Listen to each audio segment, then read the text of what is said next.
you very much for the invite today. I'm Gavin Jennings. I present Morning Ireland on RT Radio 1, weekdays, the most listened to radio show in the country. I'm usually up at 4 a.m, which means that by the time I get to this stage of the day, I'm usually next to useless. The good news is that I wasn't working this morning.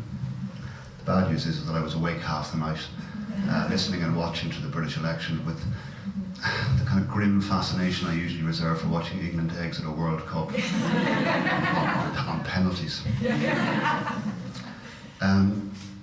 Unlike our guests here today, who I'm going to introduce you to in a moment, I didn't go to UCD. I attended NUI Galway, or as it was then, UCG, where I graduated in science and in medicine, and also helped to run a community radio station. University changed me. It offered me the opportunities, the time. I was there for 8 years, challenges, views, and ultimately the life that I lead now that I'm very grateful for. It was made possible with the help of what for me at the time certainly was a level playing field by coming through the Leaving Cert and the CAO, by my parents, by government grants, by a scholarship, by the help of friends and strangers, and no door that, if it wasn't pushed, didn't open for me, and I'm very lucky to be able to say that. My guests here have worked very hard to get where they are today, and they've been and are being helped, guided and facilitated by access to further education, by access initiatives like those here at UCD, which we're celebrating today. And we're going to hear their stories and then try and pick their brains, their very considerable brains, to see how more people can access further education, and in particular, people for whom doors are closed, or people for whom they feel that there are doors closed to them, who might just be scared to push them open. My 5 guests here, and I hope I get the order right. I had to check some of their pictures online before. Very brief introductions there. Colin Keogh, who helpfully had a beard, which helped me to identify him online, is studying here at UCD for a PhD in engineering. Charlotte Byrne beside him is studying for a Master's in Equality Studies. Beside me on my right, first to Anne Hayden, who's studying for a Master's in Food Business Strategy at UCD. Beside her, Billy Sines, who's studying for a degree in archaeology. And lastly, on my extreme right, Elaine Howley, who is a social science graduate of UCD. Would you give them all a warm welcome?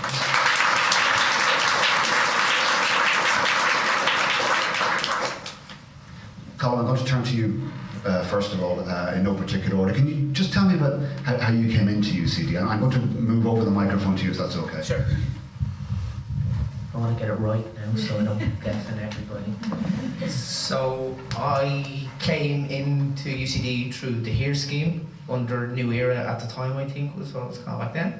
And I was the first from my extended family to have any interactions with a university or a college in general, so it was a distant foreign land to me. So as it kind of happened, so I had a background in, my father runs his own car mechanics business and has for his whole life. And I was always interested in cars and technology and kind of fixing things and breaking things and not always putting them back together again, that sort of thing. So my path was set from the kind of very beginning to go down that route. I was more than likely, and he still hasn't quite gotten over, I won't take over his business, but that was most likely what I was going to do. So it was most likely an apprenticeship to be a car mechanic, and that's what's good. But as it kind of happened when I was in primary school, I had significant issues with reading. I couldn't relatively do it for quite a long period, and it's still not something I thoroughly enjoy, but I have to do it. Unfortunately, everything doesn't come in pictures. It should. Everything should be in pictures. But so I had a remedial care teacher, and she gave me college SAT exams in spatial awareness, and that was the thing that saved my path from. Opened up the path very early into university for me. I was very able for it. Spatial awareness, maths, science. So through the like of maths and science, I then came through the experience that I had with the programs, access programs here. I had a taste for it, and it was a way for me to do what I wanted to do in a slightly higher level and a more involved level than I would have had a chance to do as a car mechanic. So that was my kind of route into it. I came in through New Era. I did an undergrad degree in engineering. I did a master's degree in energy systems engineering, and now I'm doing a PhD. So you were 8 years, I'm nearly like 11 now, so it's about time I leave at some stage. But I clearly like it, so if I can access in again afterwards, I'll possibly again. So. Before I move on to Charlotte, can you tell me about the Rapid Foundation? Yeah, so the Rapid Foundation was a charity project that myself and a colleague of mine here, Dr. Shane Keaveney, started like in 2015, I think it is. And what it is, it's a technology charity at its core. So we have access to huge amounts of technology in a school of engineering. So that's great. We can manufacture. I tell people I can make anything if you give us enough time and money. But time as well. We can manufacture everything. But we had issues when we tried to solve issues outside of our engineering school environment. Our solutions weren't always as good as they could be. So if we have a solution for education in Africa, what we think is the problem generally is never the problem. So we said the best way to solve that problem is to give the technology we have to the people that solve the problem, show them how to use it and let them solve their own problems. So from that, we've started this Rapid Foundation as a charity project. We distribute technology, so 3D printers, and it could be laser scanning systems and kind of low-cost electronics to projects that we help set up overseas. We train and educate people there, and then we leave them to be innovative and creative. We will give them all the help they want, but we intentionally stay far away to let them innovate as much as they want. So I think currently we have things in 9 countries, I think, at the minute, and we want some more going forward. So that's what we do with the Rapid. Colin, thank you. I'll get you to pass the microphone to Charlotte. Charlotte, can you tell me about how you came to UCD? I can, and I first have to say that a couple of months ago I brought my 16-year-old son to UCD Engineering. It was an open night, and after listening to Colin talking, he's already told me he's coming to UCD to study. So thanks, Colin. Job done. I came to UCD through the Access course, and I suppose to explain how I ended up doing that at that stage in my life, I left school originally in the 1980s when there were no jobs and there was no grants, third level education grants. In fact, of the 72 girls that started in my year, only 28 of them made it to their leaving certificate. And I have a very vivid memory when I was 15 of my neighbour saying to my mother, are you going to send her down the road to the factory, you know, to get a job now? And my mother, thankfully, I think she created the feminist in me, said, no, my son has done his leaving cert, so my daughter will. And I was in the kitchen going, yes, you know, I get to go on. So carried on, but nobody in my school went to third level education. It just wasn't a done thing. So I left school, went off to Belgium because all I could think of was learning to speak French. There was very little career guidance. I didn't really know what I wanted to do. I don't think anybody does at that age. So I meandered through life for a couple of decades. I did a 1-year course in Colborough Street actually in tourism, and I wanted to work in tourism. I wanted to travel the world and meet people. That was the naive idea I had, but I did it through the travel business, and I worked my way up there until I spent about 8 years in the UK in an airline, doing great, lining the pockets of capitalists, and all the time having an issue with it. But anyway, I came home after giving birth to our second child and didn't intend to be a stay-at-home mother. It wasn't the plan, but haven't the time to tell you how that worked out. But I ended up being a stay-at-home mother, not terribly happy with it. And then realised I was so far outside of the travel industry that I wanted to begin again. So in beginning again, I sort of dug deep and thought about what it was I wanted to do, and I wanted to go back to education. I had done, I've certificates and diplomas coming out of my arms, but I wanted to go to a real university and have a real degree. And so I applied to come to UCD, and I was a reluctant Access person at the beginning, I have to admit, because I applied straight through the CAO and I did a mature student assessment test, and I didn't get in first time. They wouldn't let me in, and I was so disappointed about that. But in the letter they said I should go and have a look at the Access course. So I looked at the Access course and somehow felt it was for people who couldn't read and write. It was my initial reaction to it. I don't know why I took that. But I phoned Thomond and had a chat with her, and actually she sold it to me, and I came in, and the rest, as they say, is history. And I think one of the most crucial things about the Access course is, first of all, people need to know that once you get over a certain level, I think it's 60%, you are in the door. So you can forget about the stress of leaving cert and all the points. I have a whole issue with that. And you can come to anybody can come and do a degree, basically. So that's a really key element to get across. So basically did the Access course, went on then and did a full-time Bachelor in Social Science degree, did that full-time. I do have 3 children as well, so that was kind of busy, and I didn't want to leave, a bit like Colin. Once you get in here, you can't get out. It's the Bermuda Triangle. And so having done the full-time Bachelor in Science, Social Science, that's 60 credits a year, and really that was about as much as I could cope with. So going to do a Master's, 90 credits, seemed like too much work to try and do along with everything else that goes on with life. So one of my lecturers suggested doing it part-time, and that actually was the best piece of advice ever, so that I could take it in slow, let it percolate, and then, carry on. So I'm almost finished. I'm working on my last paper. But along with being a part-time student, you've been working with the Irish Refugee Council during this time as well. Oh yeah, just coming to the end of my social science degree. I got this email saying that the Irish Refugee Council were looking for somebody to manage an education fund. And you probably all know that people in direct provision asylum, people looking for asylum in Ireland are entitled to primary and secondary education, but not third level education unless they have the money to pay for it. So this was a philanthropic organisation gave some money to the Irish Refugee Council to help people in the asylum process get to third level education. So I applied for that, and it was a couple of days a week work, which was a really good idea then that I was doing the Masters part-time, because 3 children, a Masters and a part-time job was a little hectic. But it was really successful. In that first year we had 10 people in the asylum process then in third level education, and at the moment I have 22. This year I have 22. I stayed, I was only meant to stay for 6 months, but I've stayed for, it's over 2 years now, and I'm just about to launch into my 2017-18 programme. I'm going to move over to Anne.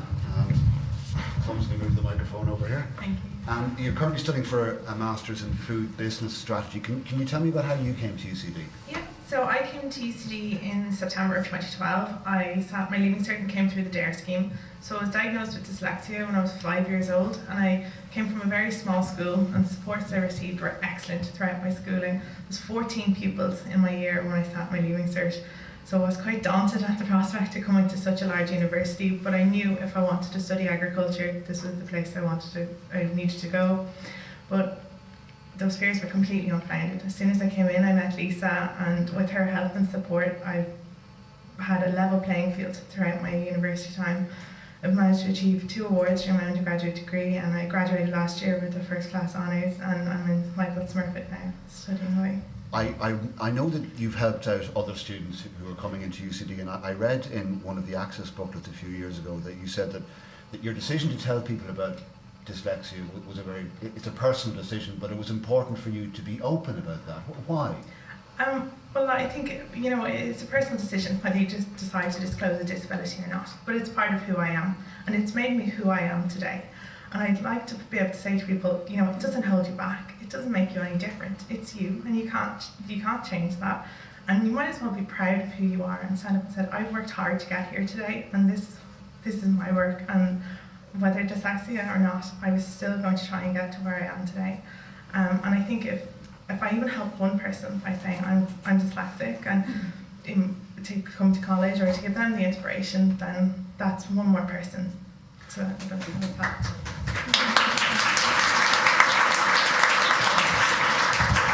You said you were diagnosed at 5. One of my daughter's friends, her older sister, who's 10, has just been diagnosed with dyslexia. Her parents are quite upset about this. I'm just wondering what you would say to them or to her, and maybe their concerns that it's going to hold her back in terms of education later on. Well, I have to say, in regards to that, my parents were absolutely wonderful, because I have an older brother and he's dyslexic, and he's achieved phenomenal things, and my parents never said it's going to hold you back. They never let us use it as an excuse. I took higher level Irish and higher level French in my leaving certificate. okay, so things are a little bit difficult, but you find another way around it. As my father always says, the impossible just takes a little bit longer, and you work through it. And you know, it's who you are, and you can't change it with all the wishing and hoping. It's who you are, and it's in you, and you have to learn how to embrace it and then overcome these challenges. It's always going to be part of you, but it doesn't have to be an issue.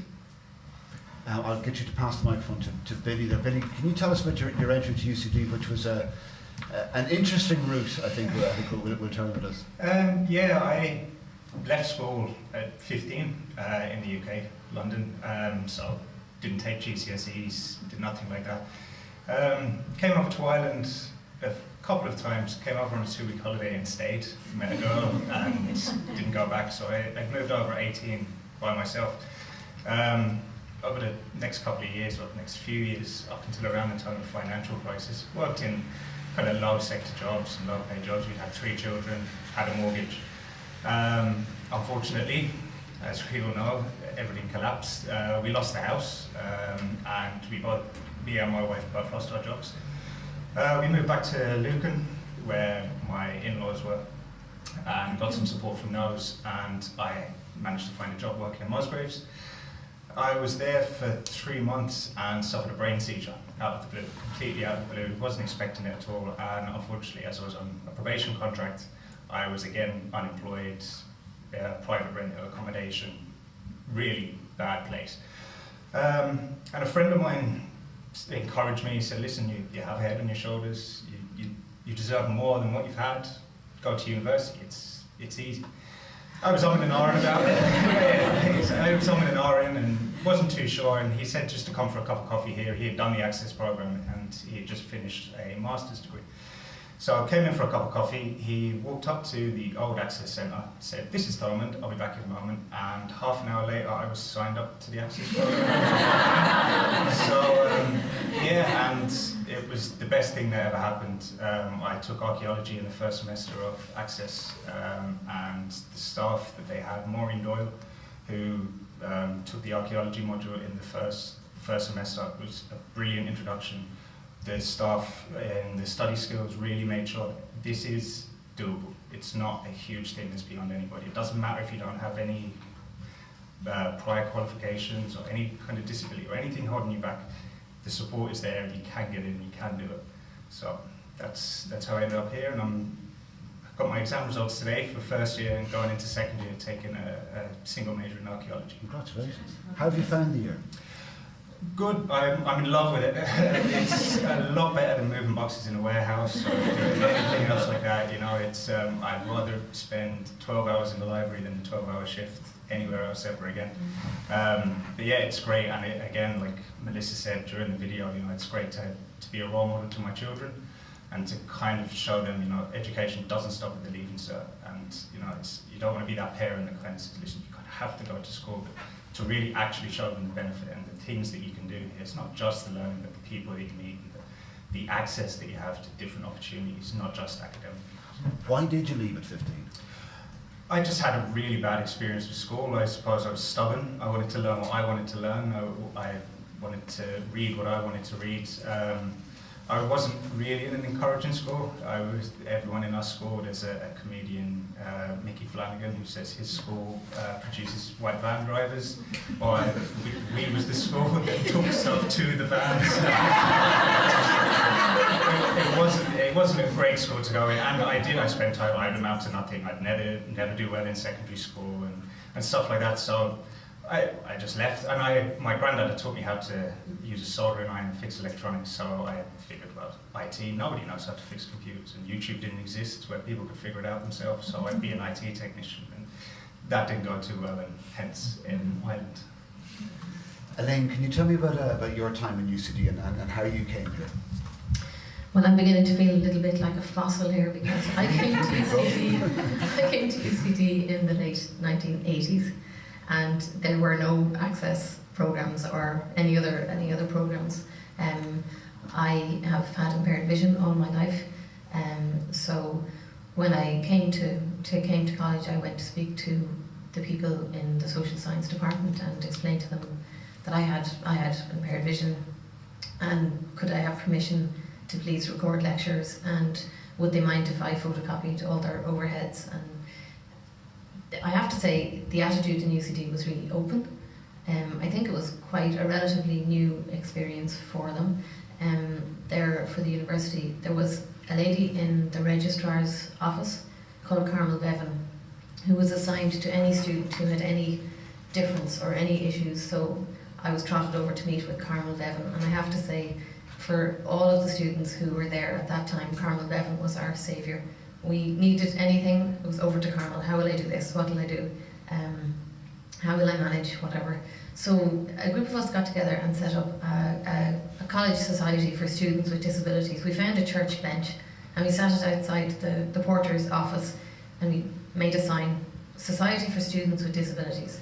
And anybody who knew anyone who, and this is very un-PC, I know, but you know, I have moved on, but so we set up this society. We got together anyone who knew anyone who had any sort of a disability, and we were going to sort the college out because the college needed to be reorganised. So we wrote a letter to all of the lecturers in relation to how they could accommodate students with all the various disabilities. So there's a paragraph on students with hearing impairments, a paragraph on epilepsy, paragraph on dyslexia, paragraph on vision impairment, and it was all very practical. And we embarked on the whole thing of making the university physically accessible as well. And we set up a whole campaign to stop people parking on the one or two ramps that did, or parking bikes on the one or two ramps that did exist. And so there was a whole access program began around that time under Professor John Kelly, who was the registrar. So we distributed 650 letters by hand to all of the lecturers here. We met with Professor Kelly, who was really determined to make UCD a much better place for students with disabilities. So we talked about, I was very keen that UCD would become the Berkeley of Europe, basically, because Berkeley was known as having good access for students with disabilities. So thereafter, the access program was launched. From the Society for Students with Disabilities, a university committee which comprised of lecturers and students was an access committee was set up. Then we developed the National Association for Higher Education Access and Disability, otherwise known as NADCHI, which then became AHEAD. So most of you will be familiar with AHEAD, but it was launched as NADCHI here in UCD in about 1991, I think, with President Mary Robinson and a lot of other important people who were there at the time. So after I finished social science, I negotiated a role for myself as the first liaison officer for students with disabilities, and I really, I never intended to work in this area at all. I never thought I'd ever work with anyone who had a disability, but in my time here I really, I suppose I realised how committed I was to the whole thing of equality and access and justice for everybody and inclusion and participation and all those good things. So, you know, if they told me I could do it for nothing, I was really keen to do this for a year. So they paid me $6,500 for the year, and I set up in an old porter's office, and it kind of all developed from there. There were contacts made with all the voluntary organisations, Irish Wheelchair Association, the Organisation for People with Dyslexia, I can't remember the name of it, National Association for Deaf People, National Council for the Blind, and gradually we got different things implemented, grants for technology. There was no technology. I've talked to some students here, and people now, like, the world has changed, you know, people get things when they come to college, they get equipment that they need, but we had, through John Kelly, we were applying for grants through the HEA for people to get the equipment that they needed. And there was a great barter system went on. So I recorded my lectures for the first while and then spent hours up in a room up here in the library typing them out. So there wasn't much time for social life, but it was endless. So then I got very fast at typing. So I started typing lectures on a little electronic typewriter at the time. And the barter system was that at the time the World Cup was on, there were various matches on. So there were various lads in my class who who wanted to go to the matches, so they wanted copies of my lecture notes. So for 1 hour's reading for me, because I had a lot of reading to do and I needed people to read for me. So for 1 hour's reading, they could have 1 hour's lecture notes, and it worked out quite well for all of us. So there was a lot of informal structure set up at the same time as the formal arrangements were being made. I have to say, I am blown away by this and all the ways now of accessing college and this whole centre and the work that's going on in UCD. It's incredible to come back all those years later and to see how it's developed. Elaine, there have been huge changes since you were here, but what more can UCD do to widen access to people? I don't know, because I'm in a little bit of shock here as to what there is now. I think all universities now have programs. Most colleges have access programs and facilities. I suppose it's important. Technology plays a huge part in people's lives. I would say to any university, including UCD, to make sure to keep up with the current technology that's available, and for students to always know who to go to, and that's going right back to us and Carmel Gavin, and obviously there's an awful lot of people involved now, but it's a very daunting prospect to be in a big university and not be sure who to turn to. I'm presuming all that happens like clockwork here now, so I because I'm not part of the current arrangements here, I don't know what more they can do. All I hear from UCD is really positive stuff, and I still work in the area of disability, and so I do hear a lot of positive feedback from people who've attended UCD.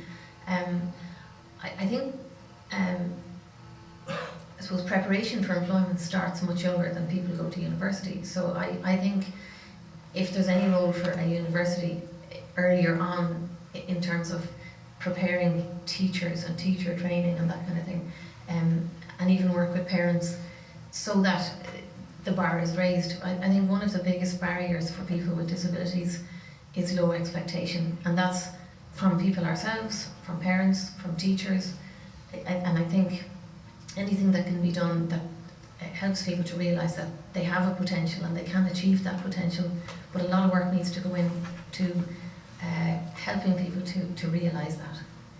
Billy, you're not alone in terms of teenagers who drop out of the school system, but not as many will go on to find education later on, and yet there is potential for almost everybody who leaves the school system early to find some way back into education later in life. What could UCD or indeed other universities do to encourage more people for whom they feel the school system either failed them or they failed the school system in younger years to come back? Well, I think, as has just been said, UCD and most other colleges seem to be doing a lot of work, and as I say, coming in through the access course, it really did show to me that I was able to do it, even though I didn't have a GCSE or a Leaving Cert equivalent. But I do think, again, it needs to be on a national level and an early level to try to encourage, some critical thinking and analysis in younger age. We tend to think that kids are sponges and you have to give them all this information, teaching the ABCs and the 1, 2, 3s, but we never get them to examine the why and the how things actually happen. So, I noticed with my eldest daughter now, she's starting in secondary school, and they are encouraging more kind of things like philosophy and sociology subjects and stuff like this, just to try and encourage people to go on a little bit further. And I think definitely as well, working with communities to show that, as I said, education doesn't stop at second level. It's not until you get to university that you can actually be your own person, you can use your own brain. It's a memory test up until that point, and then when you get to university, that's when your ideas, no matter where in the spectrum they sit, politically or socially, anything like that, you can come in, you can examine that, you can champion it, or you can change your opinion through that kind of thing. And it's only in third level education that really comes into play. And as I said, if you look at anybody, you can be in secondary school and be told you're not going to get anywhere, you will be the bottom of the ladder, where there's so many people that get passed by because they don't have that encouragement, or they're not in a community where it's encouraged to go on to third level. You finish, as I said, I'm in a family who, as I've said, finance would be a huge thing, and obviously kids pick this up. I would hate for my kids to feel that they have to leave school at 16 and get into work and start earning money. Money will come later, as I say to them. You can all be millionaires, you just have to get your degrees and your stuff first, and then do something you enjoy. And then the money that comes in afterwards, you'll enjoy what you're doing. That will be a safety factor. And I mentioned at the start that certainly I got through university with the help of a lot of people, and all of you have mentioned either various people who you mentioned your own parents being very encouraging to you when you were younger. But despite all that level of encouragement, that need for somebody to intervene, I think Billy, you mentioned about how somebody had literally brought you here to the Access programme. A lot of it does come down to your own personal drive, because that is certainly the thing that people find coming from secondary school to university through whatever route, is that you are to some extent, despite all the help that's there, you are on your own. It is down to you to achieve this, isn't it? Yeah, I think it is down to you, but I think as well, you know, as you're aware, there is the support there that you need, and I think that's really important. That sometimes people get into universities, and you came from my school like mine, there's 14 pupils in my year, and suddenly there's 300 in your year. There's more in mine than in my entire school. It's a big change. You have to realise that the supports are there, and you just have to ask for them. And I couldn't stress enough to students that if you engage early and you engage often with, you know, the likes of the Access Centre or even your lecturers, you know, with the supports that you need, you can get them. And just because when you come in the first week in college, you get the supports that you had in secondary school put in place, you know, in college, doesn't mean they're going to be the same supports that you need throughout your time in education. You're not the same person you are when you come into university at 18 as when you leave when you're 23, or in my case 24, 5 years so far. You know, so why should your supports and your needs be the same? And okay, you need to have self-motivation and self-drive, but you've managed to get this far, so you have to keep going, and you need to be aware that you're changing and that your needs are changing and your supports will be changing, and have to ask for that help also. Charles, I don't mean this to be a leading question because of your work with the Irish Refugee Council, but while access to education has been widened out, who's left out? Who's still finding it very difficult to get access to third level or to further education? I think you only have to look at some of those reports where, you know, there are different parts of Dublin, different parts of the country, where there are very low uptake of people going from second to third level education.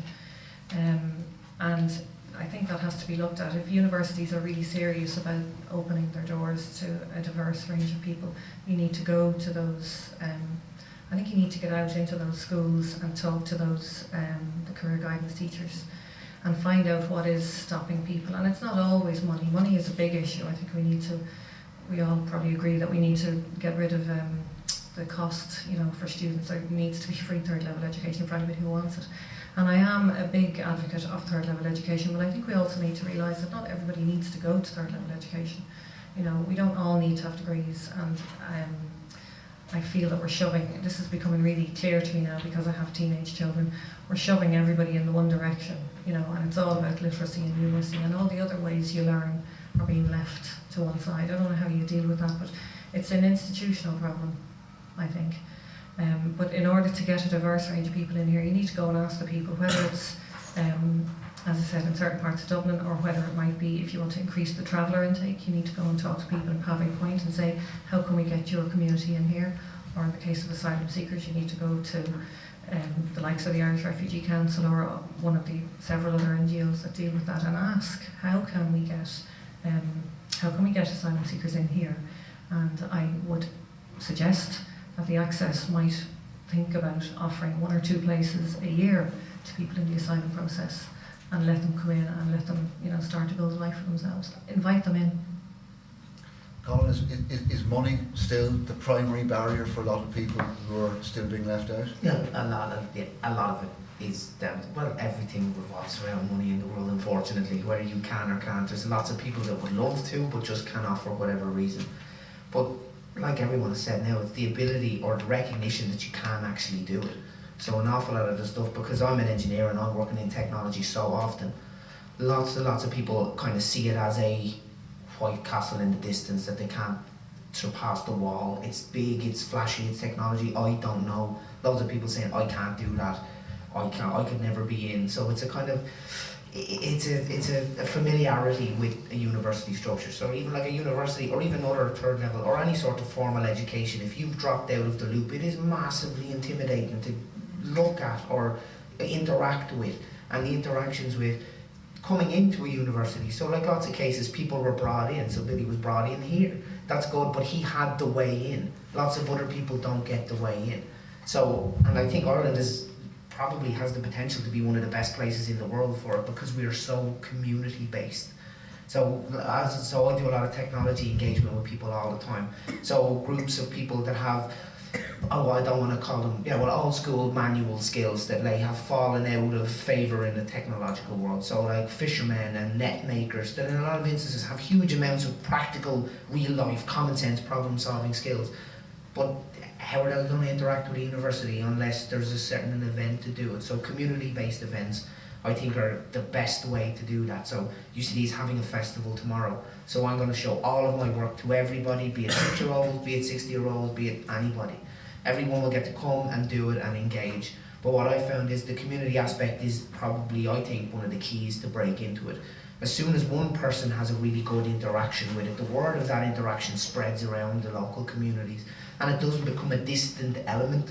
It becomes a familiar one, you know. As I was working, I went into UCD, they said what we do is really useful, they could use it, and then the word goes around, and then you get requests come in, and then more people come to see events and get engaged, and then that's, to me, the spark at the beginning, the bit to start the questioning. Can I do that? You know what I mean? Or even better, if you can do that. So lots of people can't do that, so you can't go to a public event and people can't have a part in solving breast cancer. It's very difficult to do. But lots of other things, they can do something. You could do a blood test, you could do a little scientific sample experiment. Everything hands-on to open up the access port. So in that case, you've done it once. So anyone that's done a workshop with me, or even your son came to the event, he's an engineer now, so he did an event, he paid attention, he's done it already. So in that case, he's done it already, it's not alien, he's had an impact, he's had a connection with it, and then he will have a familiarity with it to grow on at events and open days, and that career guidance key teachers can build on. And in that instance, what we found, so like a lot of so my school was very underprivileged as well for college uptake rates. They were extremely low. They're still not that much better. But what we found in that instance, the people that do go to college go on to do some amazing things. But still lots of secondary schools, due to time and money and financial constraints, don't have the time or the ability to highlight them well enough. So people don't know. So I mean, a lot of people don't know some of the stuff that's happened from the school we went to, and unless they interact with somebody, it doesn't kind of float up to the surface. What's been the hardest thing about being a student here? Yeah, that's being a student there. All of it. Exams, can we get rid of them? Honestly, the way academia in general, and it's not just UCD, it's everywhere that does academia and higher level education, the way it is based and the way it is structured. So lots of pillars, lots of ivory towers, lots of very kind of stacked structure in how hierarchical levels work in groups and sectors and industries and everything, which for many, many years was the only way it could be. But now with the advent of technology, so I can collaborate with someone in India in 5 minutes time. It's changed. Those structures changed. So that to me, I think is going to be a big growth spot in it, is how the academic structure in every institution will have to change to incorporate people that don't have a formal education but have the skills you need. So this is like some of my multifunction teams, some of the teams that we have people from absolutely any walk of life with any level of skill. They work with us because they're really good at what they do, and that's what we need. It doesn't matter where it comes from. So a change to the structure, I think, would be quite nice, and especially to integrate students. So students are guilty of being patchy and washy as well. I'm sure everyone will agree with that. It's that they express lots of interest but then drop away. But if you are a first year student, you can have significant inputs to these research projects. You've lived a life, you've had experiences, you've done things, you've seen things, you know people. So if the structure could change a little bit maybe to help incorporate the value that the students bring at such an early stage. Not like you can contribute into a research project when you're doing a master's degree. It doesn't matter. From your very first day, if your answer's right and mine's wrong, you're still right. It doesn't matter if it offends me or not. That's my problem, not yours. Like, it's that sort of thing. I think would be quite good and a nice change to it. So the structure can be quite daunting, and I think that structure then is a disadvantage to a lot of people that come in non-standard routes. So you come in a non-standard route, you have to ask somebody for help or advice, and it can be quite intimidating if the person is a big, shining light, holy godlike figure. It's hard to go up and say, look, I'm having some trouble, can you help, or can I do it slightly differently? So that I think is a big problem. Charlotte, what's been the hardest aspect for you as a student here? The volume of reading and the amount of time that it takes to read, I think, was the hardest thing. Initially, when I came into the Access course, the hardest thing was, in fact, being a mature student was quite difficult because you felt all the time that everybody was looking at you like as if you were their mother. And it really was, although some of the people here in UCD had said to me, in fact, the mature student advisor had said to me, don't be afraid to walk into any building. You belong here now, you are one of us, you can walk in any door and it is your room, it is your building. And that gave me great confidence. So it takes quite a while before you feel like you belong, that you should be here. Or the other good piece of advice was, he said, just walk around with your head held high, they'll think you're a lecturer or a PhD student. So I tried that for a while. But what's the hardest is just the work volume and what's expected, really. Sure. Anne, can I ask you the same question? What's the most difficult thing about being a student here? I'd have to agree with Cheryl with this, especially with my dyslexia. I found the volume of reading just phenomenal. But one really minor thing, and I know it's very small, but the UCD population is getting bigger and bigger, and the facilities are brilliant, but some of the facilities aren't keeping up. So I used to find, in particular, coming up to exam time, trying to queue from 7:30 in the morning outside for desks, and people would leave their stuff and then go off for the day, and that's quite difficult, and maybe that needs to be addressed, especially when you're looking for a good study space. It can be really difficult, but other than that, I found we've thoroughly enjoyed my time. Billy, the hardest thing for you as a student here? I think it's just been said, trying to find a seat at break time is probably one of the hardest Hold on things to that do. one there, yeah. It's usually one of the hardest. You have to find a corner somewhere where nobody's found yet. But yeah, like everybody said as well, UCD makes it easier to be a student. You know, it is hard. You come in, especially with no kind of experience or not really knowing what to expect, and you come in and there's so many people around. It's a big place, and you're told all these places are open, and you just go and talk to anybody. But I know for myself, you're always kind of unsure of the protocol, and I think I've spoken to everybody in the School of Archaeology now. I've never addressed them as doctor or professor. I'm not sure if I've stepped on anybody's toes, but I just walk in, oh, how's it going, Aidan? Could I have a chat or something? And I think that was the best thing that kind of helped coming into university was, I'm not a little student, no matter my age or background. I have something to give, as every student does eventually have something to give. It may take some longer than others to get it out, but most of the staff or schools that I've worked or have approached have been more than friendly, welcome, opening, and really helping to make you feel part of the community, which is the hardest thing. It really, as you come in as a first year, just finding where you fit in a huge population. You know, there's so many people around. You kind of get in and go, where am I supposed to go? You know, what do I do? So, as I said, with the help of the staff, I found it really helped. And then what was the best thing about being a student here? Oh, I was busy thinking about the negatives. Oh, go for it. I just presumed I was going to be asked the same question. What was the best thing? You can do the politician thing and just answer whatever question you want. I'll leave that for another day. I'll leave that for Morning Ireland. The best thing for me, I think, is the friends that I made here. Like I still have very good friends. Now I did come back. You know, there is something about UCD. I did come back to do a master's here again. So, but I have really good friends, and I think, I suppose for anybody when you start, UCD is a really daunting place. It's huge, and it was huge then, and it's even bigger now. So I think for everybody the thing is to find a community that works for you, to make it smaller. So a big place can become smaller when you get to know people and you have people around you. So you know your peers, your colleagues, your friends.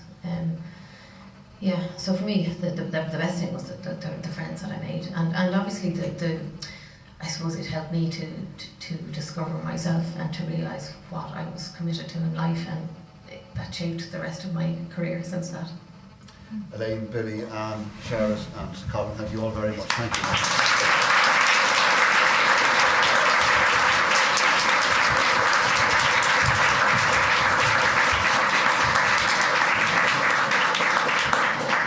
And thank you for the invitation, for asking me to chair this discussion today. I've come back to a couple of universities in the last couple of years. The nature of the job means that sometimes you get asked to do stuff like this, although you really aren't qualified for it at all. But I'm continuously really impressed by any of the students. I mean, it's kind of one of the reasons why I keep coming back, because when you've been 8 years in university, parties, which had to be dragged out of there in the first place, still wants to go back every now and again. I wouldn't want to go back to the studying or the reading, but just to be around people like yourselves is always lovely. So thank you very much for your company today. Thank you.